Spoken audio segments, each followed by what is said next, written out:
In this video, let's talk about how to use WhatsApp without a phone number. Welcome back everyone to this new guide video.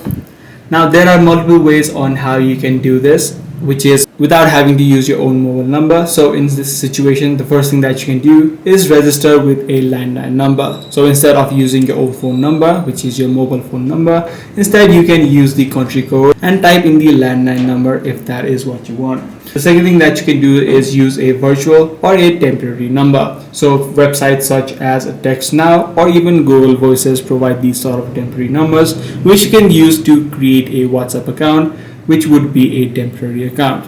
So these are the two things that you can do. Now if you don't want to do any of that, what you can then try out is link a device. So what you need to do is on the new device that you're trying to link, head over to the three-dotted line, head over to link devices, and then simply tap on link a device. This is going to be your old phone, and then once you do that, you'll be able to scan the QR code on the new device where WhatsApp is logged in. So this is the exact process that you can follow if you're trying to log in or use WhatsApp without a phone number. I do hope this guide video did help you out. If it did, be sure to subscribe. I'm going to see you in the next one.